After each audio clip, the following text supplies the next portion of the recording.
Fáilte agus lá idirnáisiúnta na man sanna Díobh go léir. Welcome and happy International Women's Day to you all. My name is Anya Harns and I am the Director of the Conflict Resolution Unit here in the Department of Foreign Affairs, which has responsibility for the Women, Peace and Security agenda.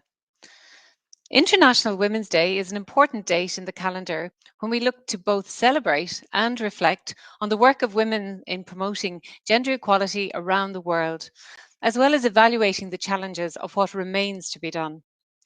On this day last year, we reflected on the impact the COVID pandemic was having globally on the lives of women and young girls.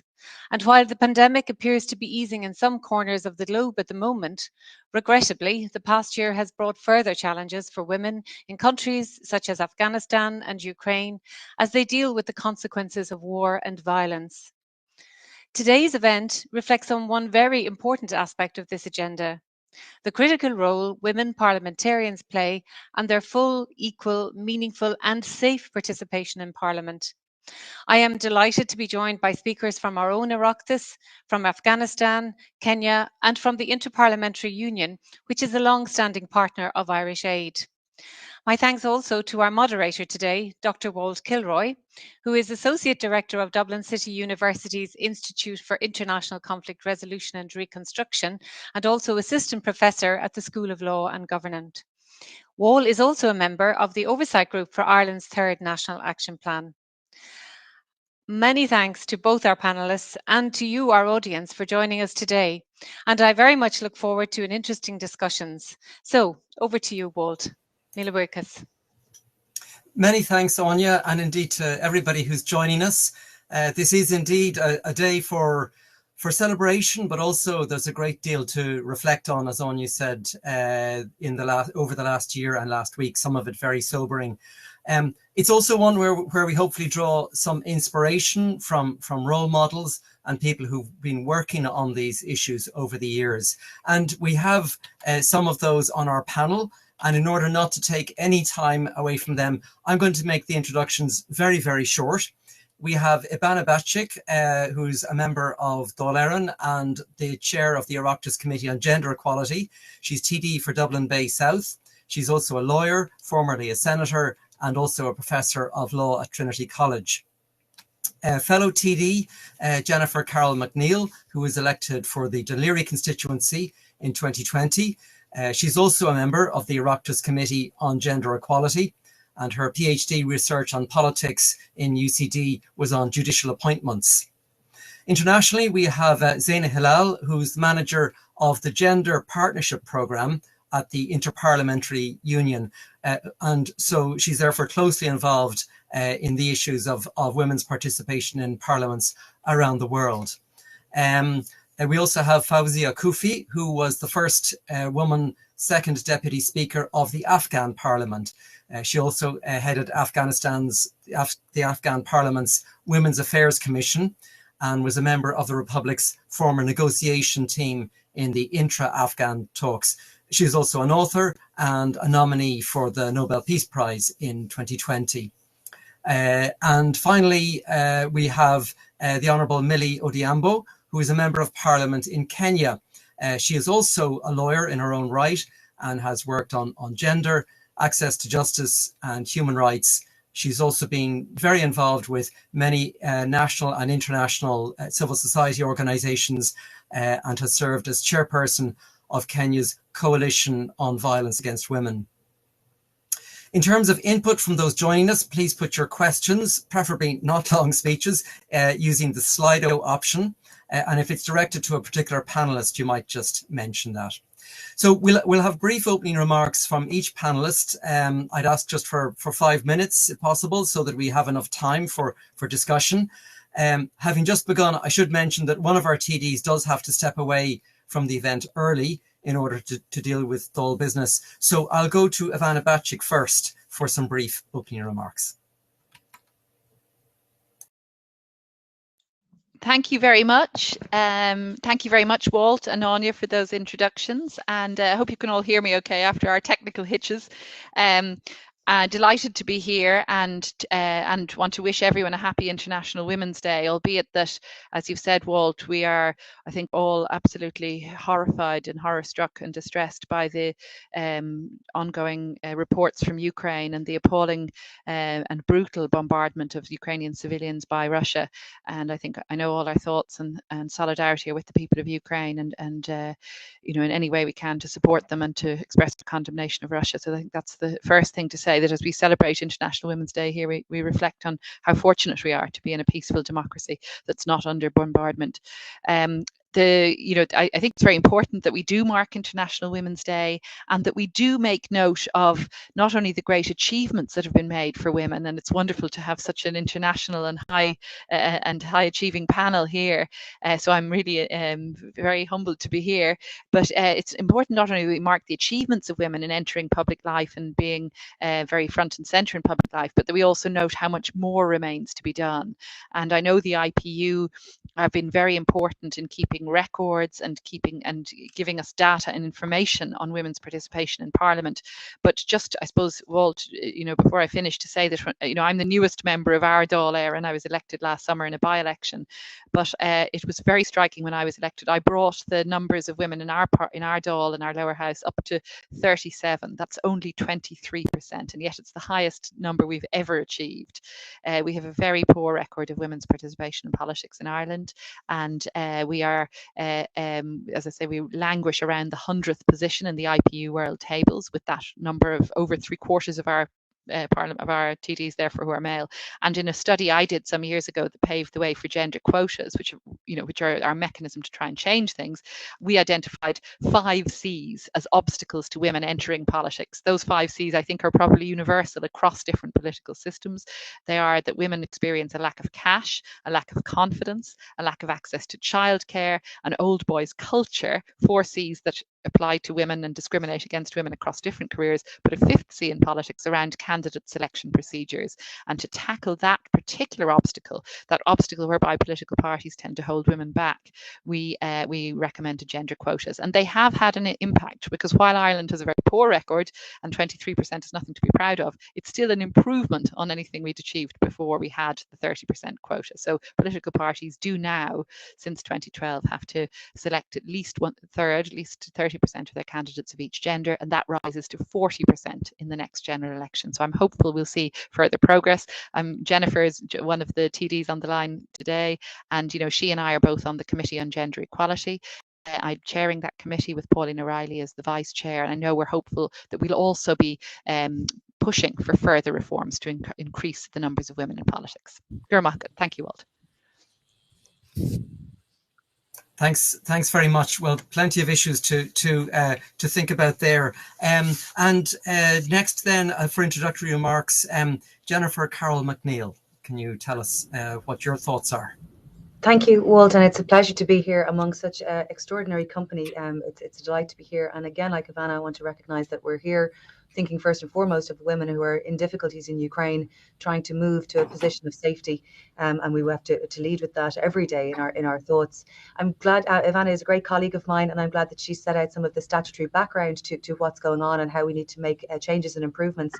I was asked to speak more to the personal experience of the challenges of being a woman in politics, and it's something that I have great difficulty with in a way, because it had never occurred to me, as I said to colleagues, that I was a female politician instead of just a politician, until I was elected to Dáil and sat in the chamber and looked around, and it really struck me quite how many men there really were.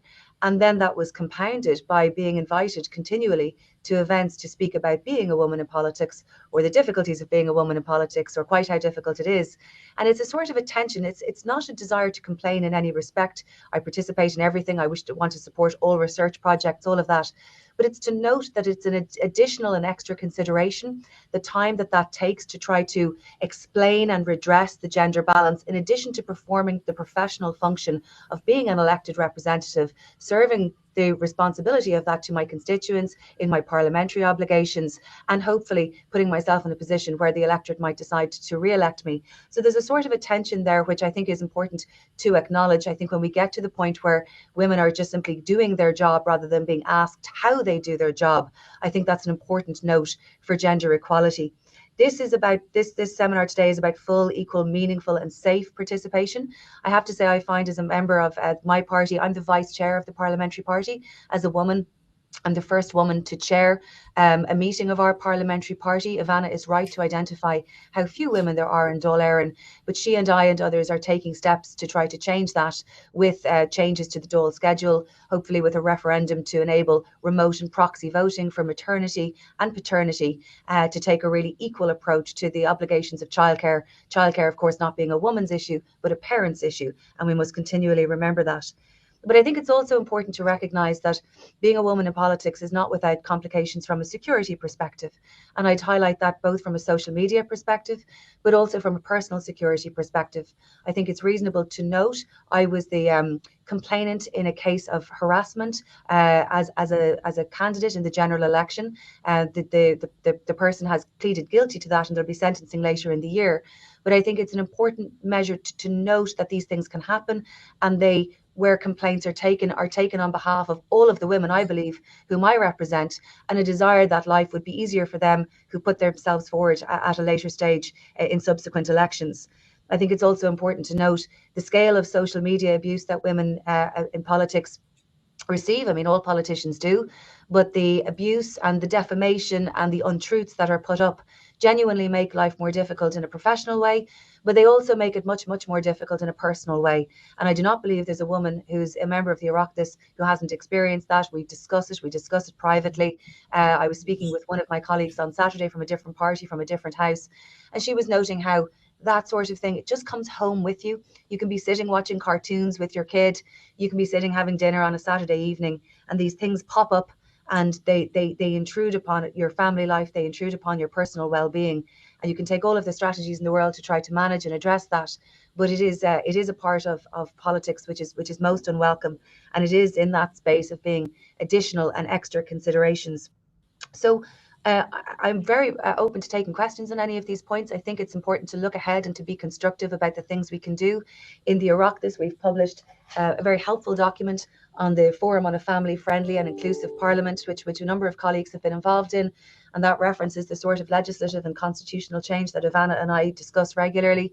It references changes to the sitting times, and this is not just about a gender issue, but it's about an inclusivity more broadly, about people with disabilities, about people with additional needs, to make Parliament genuinely more open, more inclusive. While it does its important work, its important representative function, it must be genuinely representative of the people whom it represents. It is the only representative chamber, and we have, I think, in Ireland quite a long way to go on that. In my view, and I'll just finish on this, having come to the 5 minutes, Walt, I think we'll achieve gender equality in Ireland when we have women writing budgets annually quite as often as men do and have done. And until we get to that point, I'm not sure that we're there quite yet. Thank you. Thanks very much. So some important lessons there, but also a real agenda of work. Looking forward to seeing where the discussion is going to take us on those particular questions. So to take an international perspective, it's great to have the overview from the International Parliamentary Union. Zaina, can you give us an introduction to the work of the Union and also your particular perspective on things? Sure. Well, thank you very much for the opportunity, and a big hello to everyone on this event. We have to know that today only 26.1% of parliamentarians worldwide are women.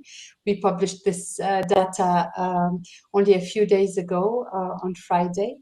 The improvement this year is at a rate of only 0.6 percentage point since last year. So yes, there is some advancement, but it's very slow and very uneven. It will take us another 40 years to achieve parity in parliaments if we continue at this pace. There are only 5 parliaments today that have 50-50 women and 50 men. And these are Rwanda, Cuba, Nicaragua, Mexico, and the United Arab Emirates. None of them is in Europe. 3 parliaments have no women at all, in Papua New Guinea, in Vanuatu, and in Yemen. And there are 24 countries today that have a proportion going in between 33% and 50% women, 24 countries. With that percentage of more than 30% women in parliament. So yeah, there's a lot to do, and as we celebrate women today, it's good to keep these figures in mind. I wanted to add to Ivana's list of barriers that women can face in politics, an additional one, unfortunately, which is the one of violence, sexism, harassment that women face, and that absolutely hinders and counters their political participation. Especially as parliamentarians. At the IPU, we wanted to understand, to know, to have evidence on sexism, harassment, and violence against women in parliament. So we carried out several surveys for in that purpose. If you allow me, I will share my screen very quickly, if that is possible. So let's see, here we are. I hope you can see my PowerPoint presentation. If someone can give me a hint. Yes, we can see it, that's great. Thank you so much. So the IPU has been very eager to promote the fact that institutions themselves have to be gender sensitive, especially parliaments, so that they can respond to the needs and interests of both men and women in the structures, operations, methods, and work of the institutions. Because for us, it was very important to take off the shoulders of women the responsibility to promote gender equality, and to have this responsibility shared by men and women and by the institutions of parliaments themselves. So a gender-sensitive parliament is gender-sensitive in its composition, in the legal and policy framework that it functions in its modalities of work, structures and mechanisms, but also, of course, in its culture and the infrastructures that it offers for men and women, and in its partnerships, especially ability to have men shouldering gender equality and political parties also being proactive.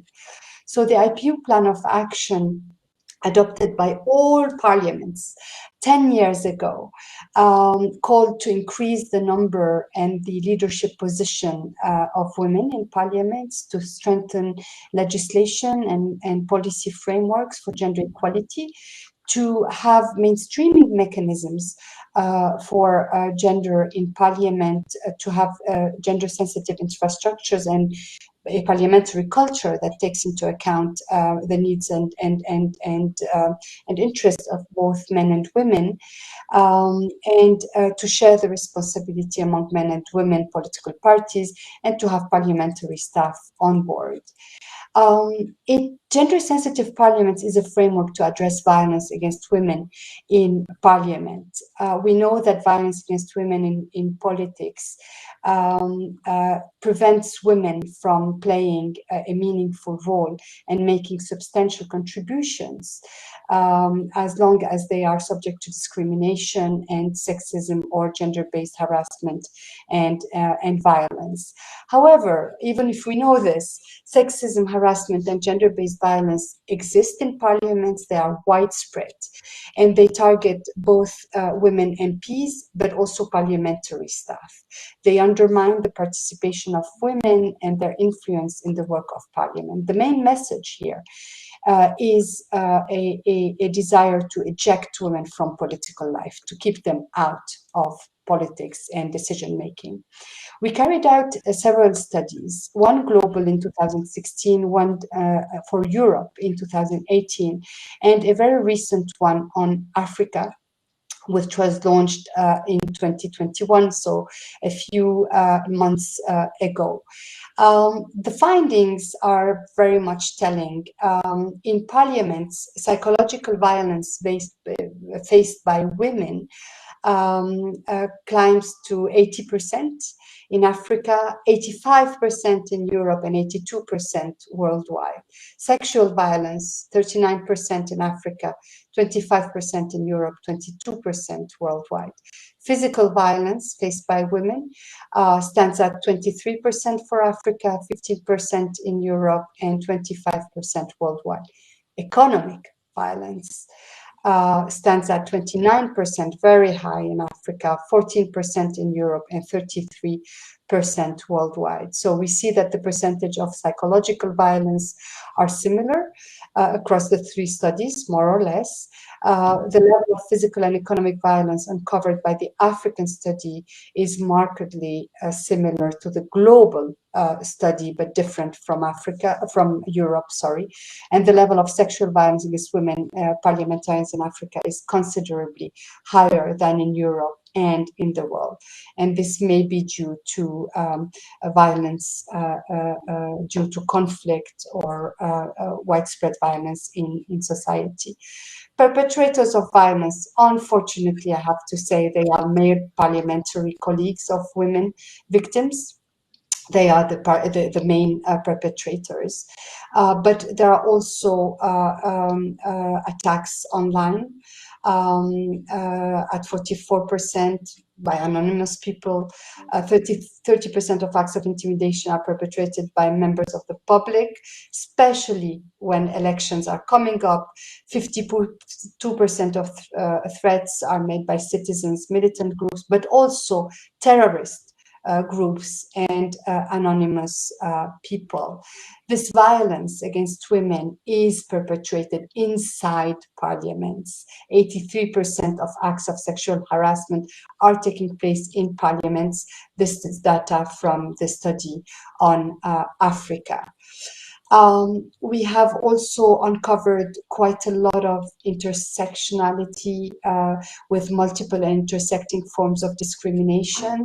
Violence, sexism, harassment are higher among women parliamentarians living with disabilities, young women under 40 years of age, unmarried women, and women from minority groups. Also, women from opposition are more targeted, and those who speak up again for gender equality and against discrimination.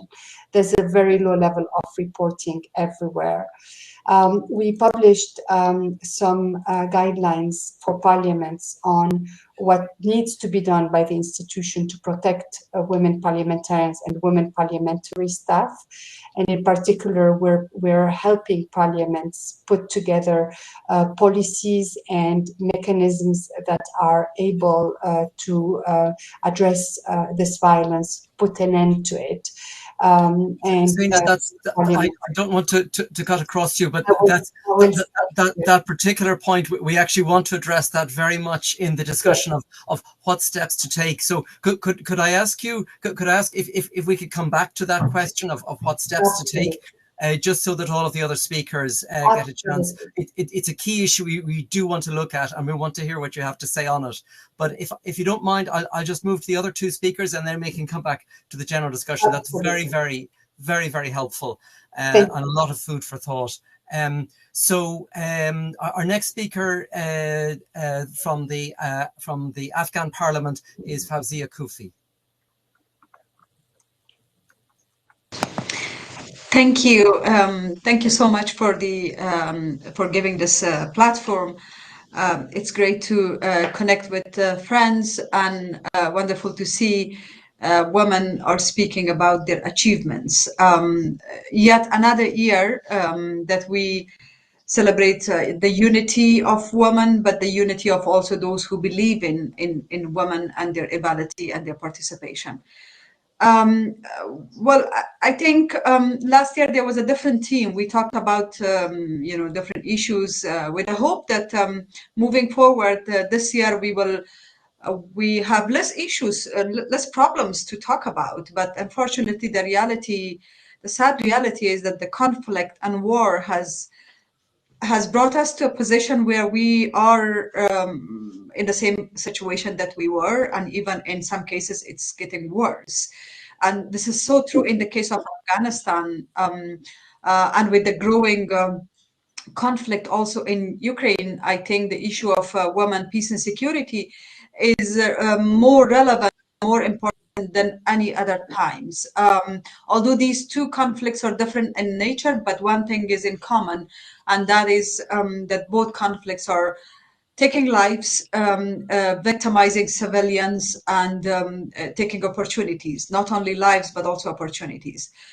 In the case of Afghanistan, when I woke up this morning, I was not sure what to do, what to say, how to shape my public message, because on a personal level, also, it's heartbreaking to see that people, and especially women in my country, cannot really get out to celebrate their solidarity and celebrate their unity and celebrate the International Women's Day.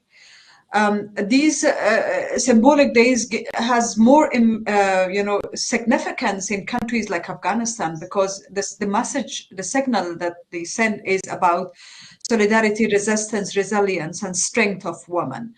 I was not really sure what to do. I initially thought that I will just change all my social media to black and don't give any message, because that itself is a message. But then I start thinking that some of us who work in politics or in social life or in public, as women, one of the important things we do is we inspire others. We empower others by saying what we want to say. So I didn't want to disappoint yet already a very disappointed nation in Afghanistan. Resilient but disappointed a group of women, and therefore I went to my social media and I posted a poem which is about freedom. It's about liberty.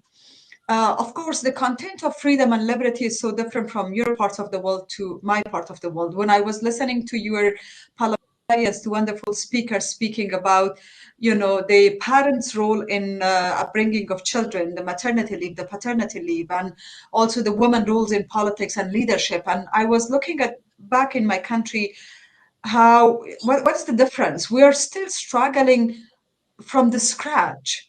We're struggling about our basic rights, the rights to education. Nowadays, under the name of religion, which I think is a misinterpretation of religion, women of Afghanistan are being deprived from attending school, attending university, being involved in politics or social life. When I was looking at the things that we could actually talk as an inspiration, there was nothing, honestly. And as a friends, I want to really share our pains, our sorrows, and see how we can work together. Because I think if women in Afghanistan are deprived of work, education, civic liberties, and are oppressed to just stay home, and their role is just defined in the corners of their homes, it is not just a woman's rights issue. It is rather a national security, and it's a matter of governance. It's a matter of security of the world. And why is that a matter of security of the world? Because if there is a government in Afghanistan that is not respecting all sectors and segments of its society, including women, that government is more at risk of radicalization, and radicalization already is a global threat. Especially in the light of the Ukraine conflict, I think there are a lot of groups that are inspired by Taliban, and they would like to reach to Ukraine, and through Ukraine reach European borders. So therefore, I think women issue in Afghanistan must be looked as a matter of national security, as an economical issue, as a matter of not only politics and social issue, but rather as a matter of urgency and important for the world to use as a leverage over Taliban. I think the world to see that whatever women of Afghanistan suffer nowadays is just a domestic issue. That silence is heartbreaking. Our hope, our expectation is, while I greatly appreciate the Irish ambassador's role and support in UN, where she is playing her role to bring women, peace and security to the core of attention at these difficult times. I think if we have really women like her and more women in parliament, more women at the decision makers, more women in the negotiation table, things will have a different result.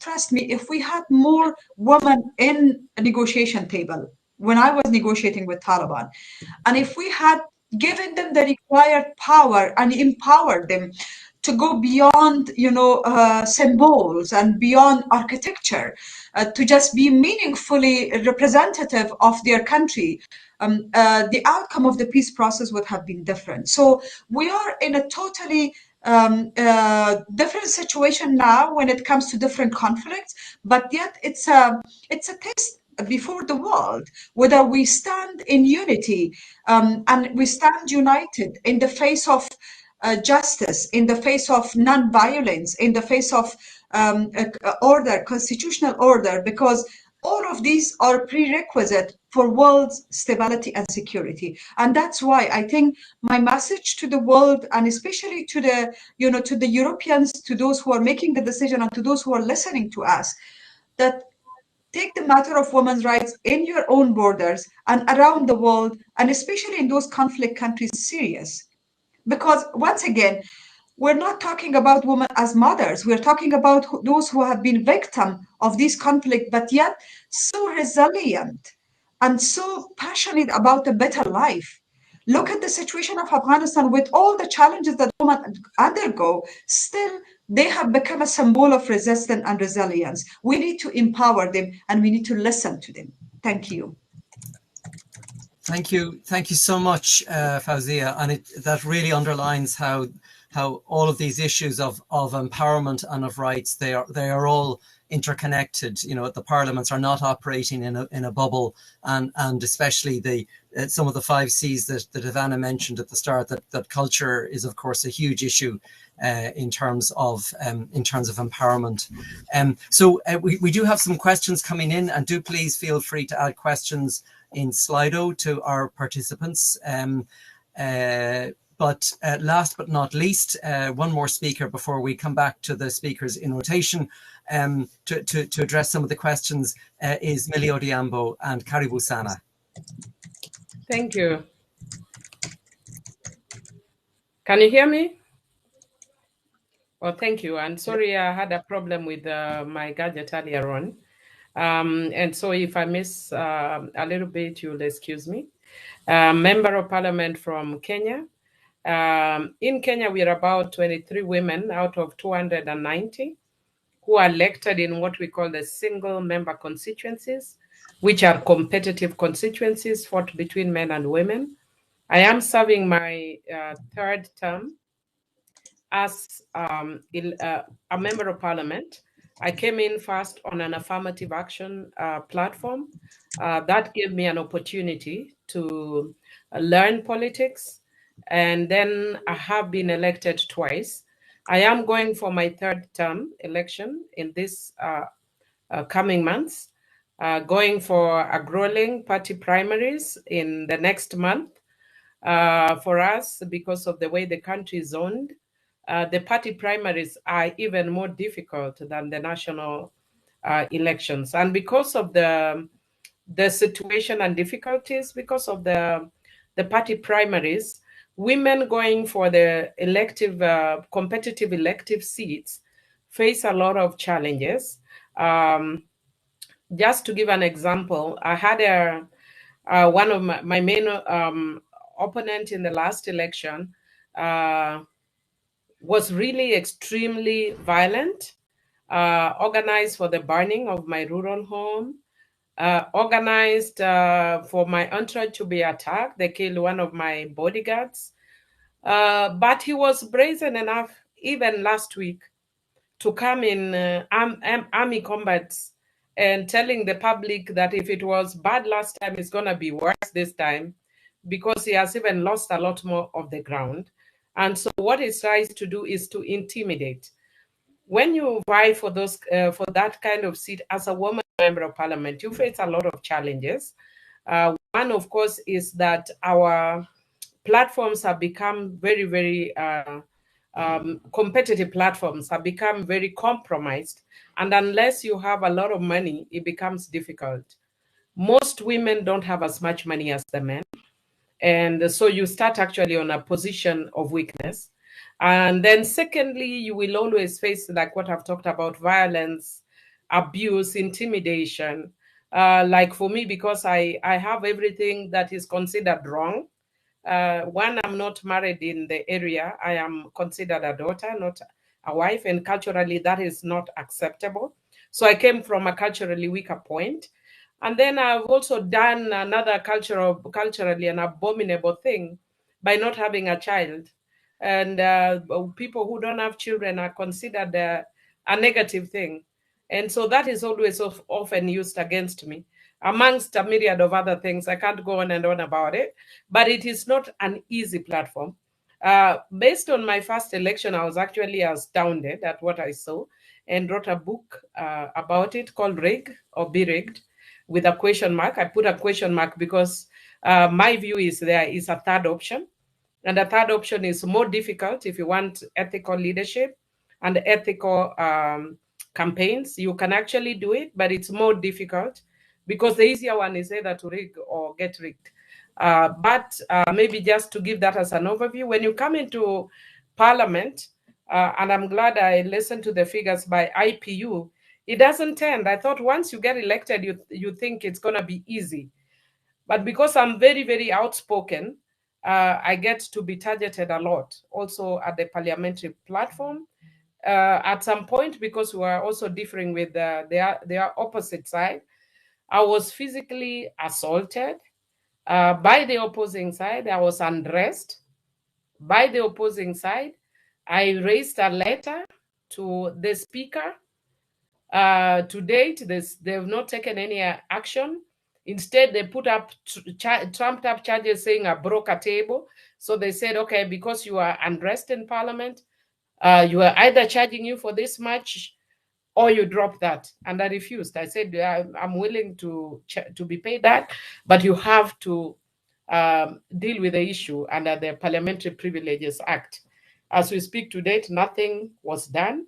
Due to the physical violence I got, I've actually got a permanent medical problem because the guy who attacked me was actually targeting my nerves. So I have some nervous problem that sometimes I get it very severely, but most of the times it's not that bad. And so, yeah, that is the kind of situation that you face if you are an outspoken woman leader.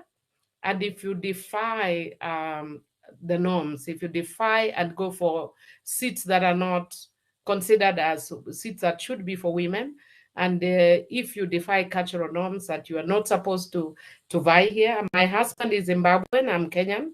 So maybe just as an overview, that's what I can say. Thank you. Thank you very much. That's very sobering, and like it's very far from theoretical. These are, you know, if we needed to be reminded that the personal is political, this is very, very far from theoretical. And obviously, we wish you, you know, a full recovery in terms of dealing with those issues and to remain safe. We have a number of questions have come in, and I do also want to come back to the point that Zaina was about to make in terms of the steps that we should take. So what I would suggest is maybe if I put together the three questions, and maybe if we go to the panelists briefly in turn. So the first would be what do you see as the root causes of the barriers? And the barriers that Ivana mentioned were cash, childcare, confidence, culture, and then the other issue which was added on, which is candidate selection. So what would you see as the root causes? And then another question we have, which has come in from the public, is what evidence can you point to for the benefits of inclusion of women in parliaments? Because this is about, you know, quality as well as quantity, and how can we counter the kind of the big man politics which is prevalent today. So what I would suggest maybe is, in terms of fairness, I know that Ivana has to leave soon, so maybe if I go to Ivana first, and then maybe if I reverse the order so that Millie and Fawza aren't left to the end again, if that's okay with people. Thank you very much, Walt, and I do apologise. I have another International Women's Day engagement, but just to add to what Walt said, and just to say how sobering it is to hear of the experiences of others, and Millie in particular, I hope you are staying safe and doing okay. And I think it is a reminder to us all of the enormous obstacles faced by women in political life and in public life generally. So the two questions really go to the heart of the issues. First, the root cause, and I suppose, you know, we identified the 5 C's, and Fawza spoke about and others spoke about that 6th issue of violence against women. It's been suggested to me, actually, it's a C. Jennifer spoke about this too. I mean, cyber bullying, but actually also real bullying and real abuse and harassment that women endure. So that's certainly a 6th obstacle. But I suppose if I were asked what's the one overriding issue, I think it's a culture. I think it's that C of culture which permeates our systems, which you know, really, I suppose, assumes men are more powerful, and which really you know, I suppose enables a toleration of the sort of abuse and discrimination and harassment that we've heard to persist. So it's the culture that we need to challenge, and it's the hardest thing to challenge. We can, you know, that brings me, you know, what can we do about it? Well, we can bring in gender quotas to challenge the candidate selection procedures. We can bring in better childcare policies, laws to prevent pay discrimination, to challenge the cash issues, and better education for our young girls to challenge confidence. But the cultural issue is very difficult to challenge. And I think events like this and women's organisations, women's caucus, as we have in our Oireachtas, and I know women's caucuses in different parliaments, really can generate the sort of solidarity and support for women that can help us challenge that culture. And finally, what are the benefits? Well, the benefit is that we don't have a representative democracy or a true democracy unless it's actually representative of 1/2 of our population. So if less than 1/4 of our TDs are women, we're simply not in a representative democracy. And I think that holds true whatever country, whatever political system. So it's about having a true democracy. That's the first benefit. But there's also the other very much proven benefit that having a more diverse decision-making structure enables better decision-making and more effective decision-making. So it's about encouraging greater diversity and inclusivity, not just on gender grounds, but also on the other grounds in which people are discriminated against, like ethnicity, sexuality, and disability. So I hope that answers some of the questions, Walt. And apologies again, I have to leave early, but it's been really, really stimulating and worthwhile to be here. So thank you very much again. Thanks very much, Ivana. And yeah, we understand that everybody's juggling, so thanks for fitting us in to the busy schedule. So I just suggest that in our remaining 12 minutes or so, we go in reverse order. So maybe I'll go first to Millie, to Fawzia, to Zaina, and then to Jennifer. To address whichever of those questions. You don't have to answer all of them in the time available. Whichever of those questions you want, in terms of what are the root causes and what are the benefits of women's inclusion, as well as, you know, what can we do, what needs to be done. Well, maybe let me not look at the root causes, because I found culture. I think that's one for me, is one of the things that doesn't work very well for me. But one of the things that we must do is there must be women willing to put their necks out. There must be women willing to be sacrificial lambs in order that the platform must change. And since I came out and I've been very strong about these issues, I can see a changing platform on certain issues. And people are beginning to talk about that women who don't have children can also lead, that women who are, you know, different can also lead. So we must be willing and not be intimidated. And then in terms of why do we include women, one of the things I have actually proven my critics on is that I'm actually probably the best performing. I've actually won many awards in my parliament for being one of the best performing members of parliament.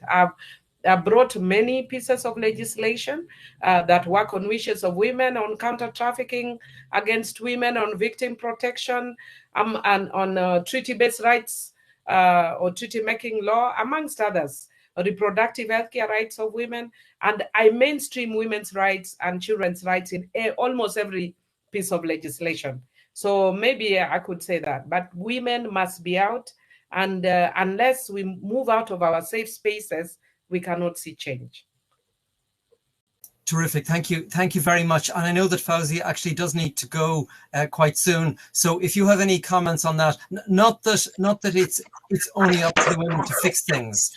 It's everybody's job to fix this. But your insights in particular would be very interesting. Yeah, I mean, I think we're talking about perceptions. Unfortunately, in most part of the world, under the name of religion and cultural norms, individual perceptions or self-defined perceptions and perspectives and interpretations have been imposed into the society. And women have been, and in the case of women, these perceptions have been weaponized as a weapon, as a gun to put the woman, to push them to the corner. And this is especially true in the case of women, in the case of Afghanistan. For instance, when I was negotiating with the Taliban, they were when we were talking, or when I was challenging them in the case of women's education or women's political participation, their definition was that we will let women go to school within the context of Islam. Now, that context of Islam is very, very broad, and yet there is a different interpretation to that, that people could use it into their own interests. And in some cases, actually, what they try to impose over the countries or over the population under the name of that religion is their self-defined interpretation, and in most cases contradict Sharia or contradict Islam. For instance, in the case of education, I would emphasize girls' education.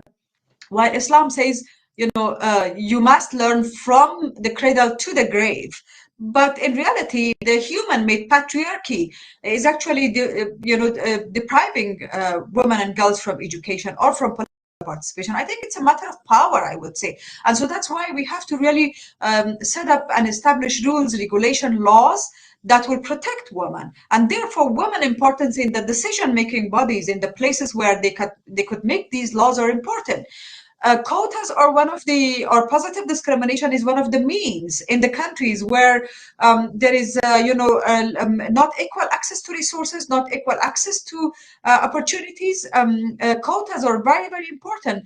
Based on the previous constitution of Afghanistan, we had 25% parliamentarian female parliamentarians as member of parliament, because there was a quota, positive discrimination. Initially, when I was running, for instance, to the parliament, a lot of communities were resistant because they didn't believe that women could do the change. I was elected because my father was a politician and he was a member of parliament. He had a big name.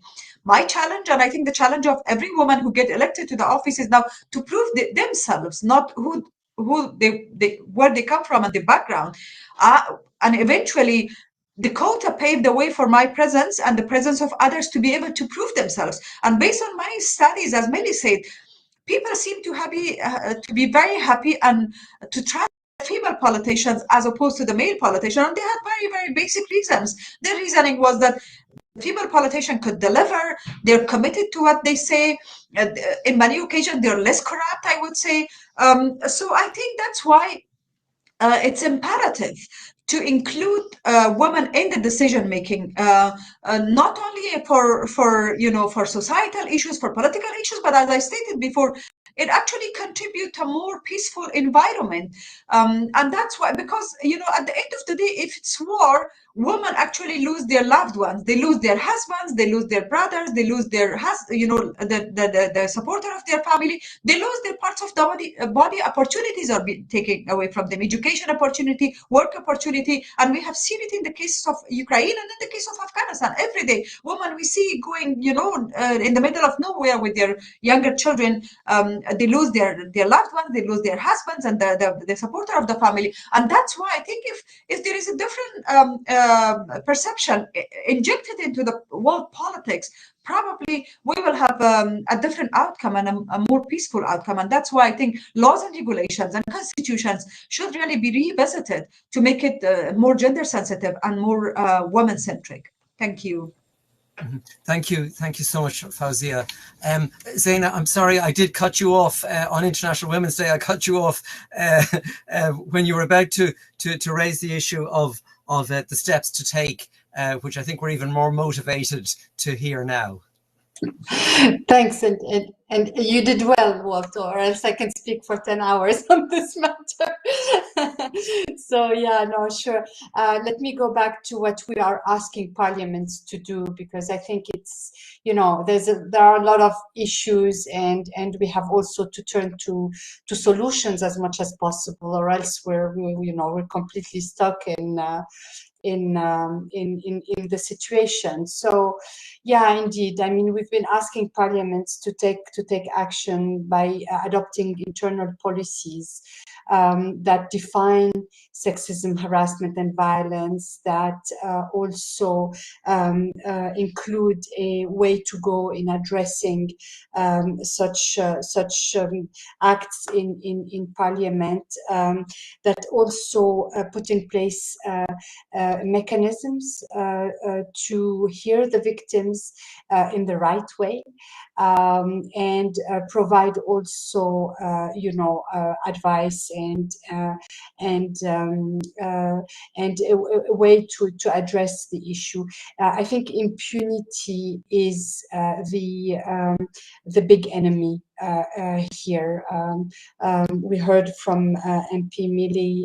I mean, there's absolutely a necessity to address these issues, or else it's a kind of an okay, to target women, and it cannot be okay, of course.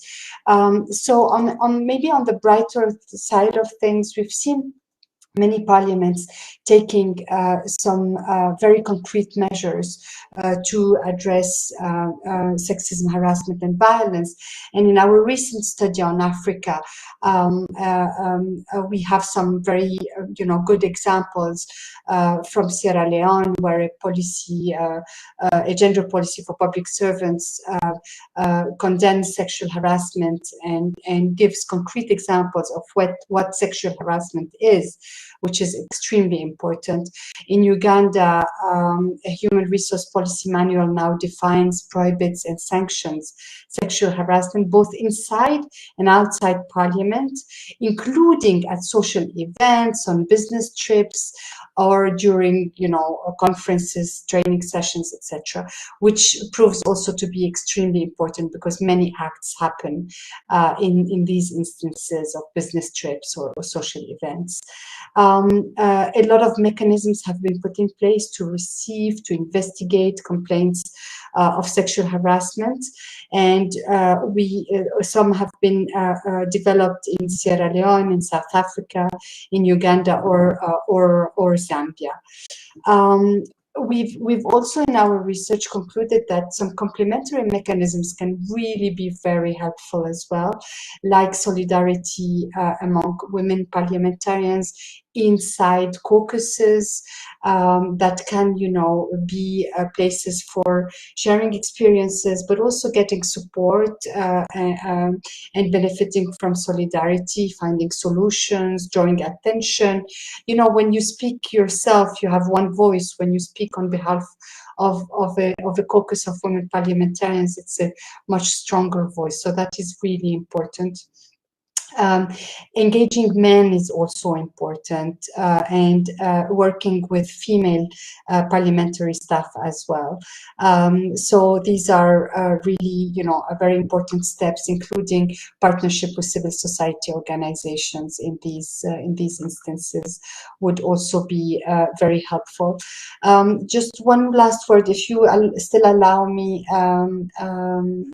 Walt, to say, I think discriminations in the law, and I think Fauzia touched a bit on that, but they are conducive to barriers for women and young women in politics and in political life in general. If you face discriminations across the line, it's more difficult to get into politics. Gender roles as well, and maybe we are seeing a little light in this tunnel after COVID.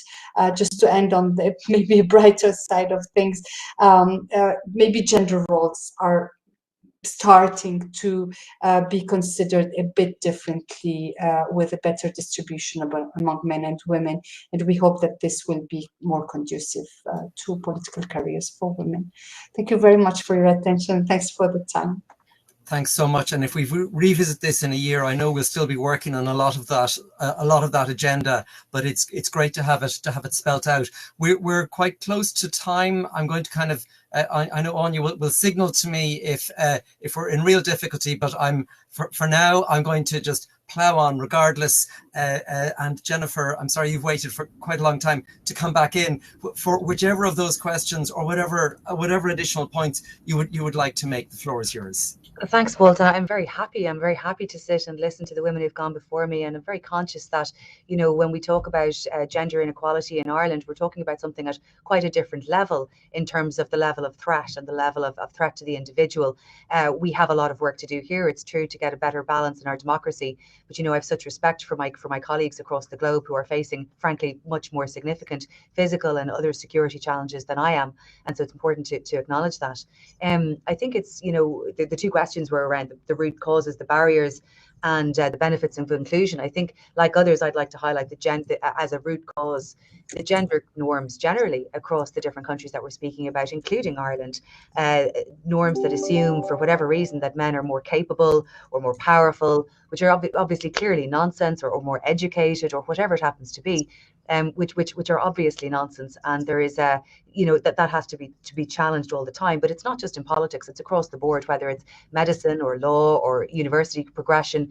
The impact on women's careers of childcare and of maternity is significant, and we haven't found ways to balance that out between parents in a way that gives women the opportunity to continue to participate in the workforce in an equal way, to continue to have the opportunity for pension equality, and a whole range of other things.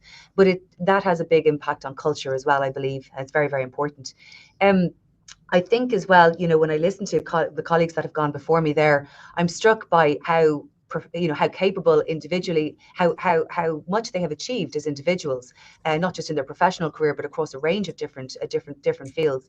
And this is something that we see with women parliamentarians again and again, and not just women in parliament, but that they tend to be, greatly more qualified in some respects than in other respects. I recall the great Kathleen Lynch, who was a TD in Limerick in Ireland, saying, "God be with the day that I can vote as a matter of course for a mediocre woman, because God, I've had plenty of chance to vote for the mediocre man." And it's light-hearted, but it speaks to what she's saying, and it goes as well to the question about the benefits of inclusion of women in Parliament. I don't want to be rude, but I really find the question problematic. The benefits of inclusion of women in Parliament. It's not for me to provide evidence to you that there's a benefit, or to having women in politics. It's not for me to explain that representation is in fact that. It's not for me to fix all of those things that haven't been done, like pension equality, like miscarriage leave, because they weren't prioritised or done by people who went before me. The benefit is obvious. It's a representative democracy. It's a representative chamber, and decisions have to be made by everybody, by the political representatives. And it does matter who's in the room. It does matter what their personal lived experience and that of their friends. I have colleagues and constituents of mine who have small businesses, who set up a second email address in a man's name when they're trying to chase their accounts, because they have found over time that people are more responsive to paying bills when the email comes from a male accountant or accounts person than the female. Of course, it's the same girl, it's the same woman doing it, but these are the sorts of examples about gender norms that I'm talking about. So it's not, as I said, for me to explain it. It's not for any of the other participants to explain it. But, and this goes to the point about the tension that I mentioned earlier, while we do it, and while it's essential that we do it and not pull up the ladder behind it, these challenges are for males. These challenges are for our male colleagues, and not for us to continue to have to spend our time explaining it or defending it or providing evidence for something that's, to be honest, completely obvious. Sorry to be quite strong, but actually, why am I sorry to be quite strong? That's the way it is. No apology needed. And if we flipped it around and I had a parliament which is 75% female and 25% male, would we be asking the men to say, well, really, you know, can you justify why you should have more than 23% of the seats? I've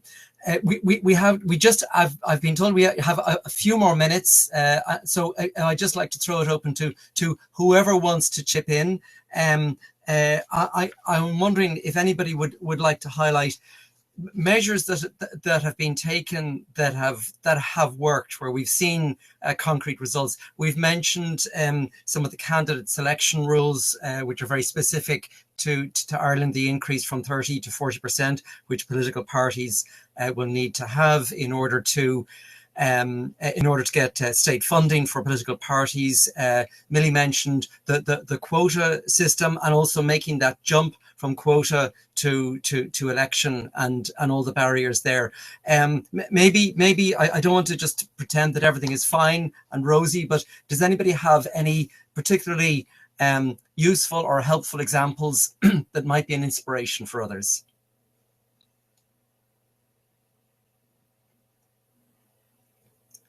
Yes, please go ahead, Millie.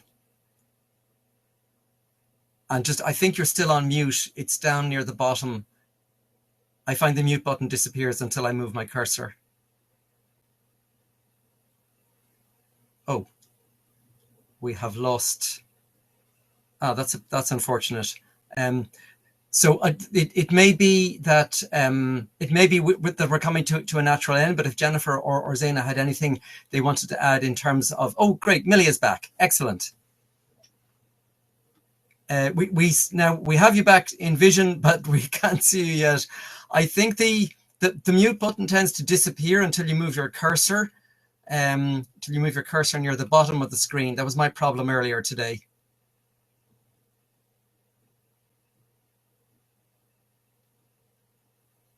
It's the left-hand one. It looks like okay.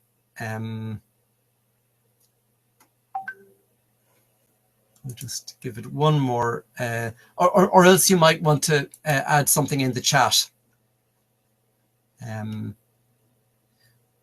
Okay, rather than leaving people under pressure, if you wanted to add anything in the chat, Millie, we'll read it out so everybody hears it. Great, unless things magically get fixed at the other end. Zaina or Jennifer, do you have anything else you wanted to add at this point?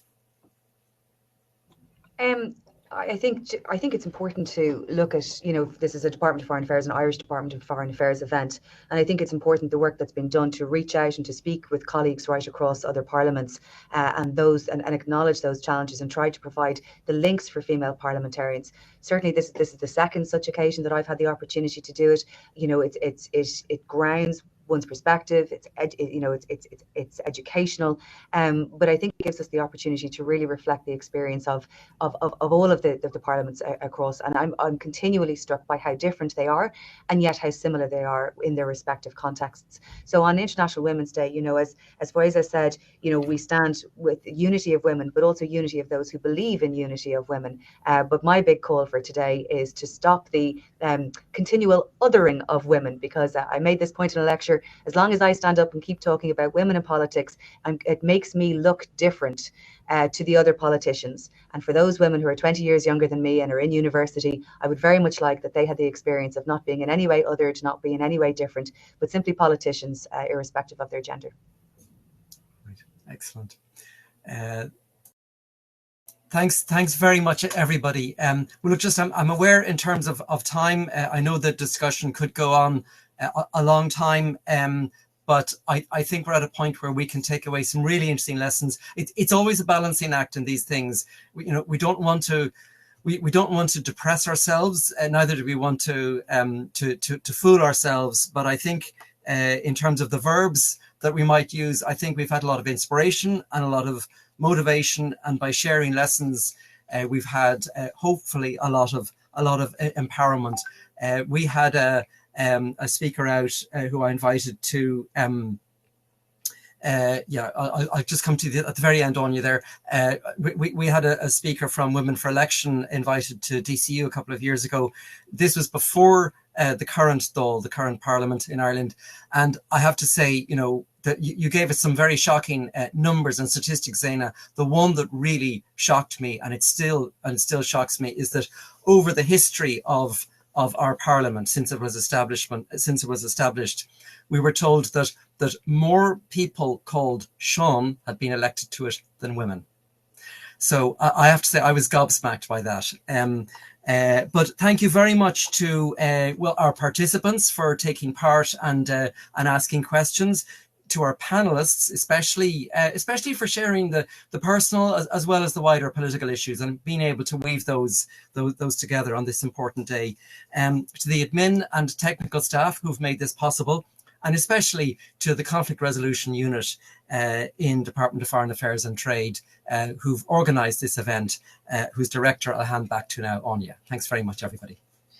Great. Thanks very much indeed, Walt, for moderating the session so expertly as well. And thanks again to the panelists, to Jennifer there, who has remained on, and also to Zaina. I think it's been really, really interesting. I think, as Jennifer has said as well, when you get to meet other parliamentarians across the globe, while there are challenges which are similar, there's also differences. And certainly hearing Millie's harrowing experiences and the fact that she's now running a fourth time for Parliament just shows how resilient she is, and how she recognises those challenges and accepts them. So I think it's really been, I suppose, chilling in one way to look at it, but also reassuring and empowering in another way, that women in Kenya are not going to be put down, and they're going to continue to try and get into Parliament to change for the lives of others. And I fully appreciate Jennifer's, questioning of the othering, if you like, and the fact that we have to consistently defend the position, which we shouldn't have. And I am just very hopeful, as somebody who is now, as my mother told me, in my 7th decade, that my daughter and her daughters and my son's daughters will come into a different world, from a gender perspective, but also from, if they wish to run for Parliament as well, that things will have changed by the time that they come along. I'm not so sure about it, but I think it's been really useful to see as they say, the issues which have come up, and certainly the 5 C's that we've discussed here, in addition to the horrific sexual harassment and violence, which also the other panelists have spoken about as well. And let's hope that, by talking about it and also by doing it, and in the Department of Foreign Affairs here, it's part of our National Action Plan as well. So we try and we highlight these issues at every event that we can. And it's not just about the highlighting, it's hoping that, we can move this forward. And I think Zaina talking about impunity is really important as well, that we need to deal with those issues and how we deal with it. But look, this is International Women's Day. It is about celebrating the good things and also about looking at the challenges and what we can take forward from it. And I'd just like to thank everybody for joining us, number one, and number two, to the panelists for taking time out of very busy schedules, I know, to talk about their personal experiences as well, and to the admin team, to Shane, and to Emer Hughes as well from Irish Aid, for putting this together. Thank you so much for your time, and to the ICT for keeping on top of it. I mean, the gremlins come in every now and again, but look, we managed to get through it without too much damage. So once again, I hope you all enjoy the rest of the day, whatever it is you're going to do. And thank you for taking the time out to be with us and share these experiences today. Slán Tamil.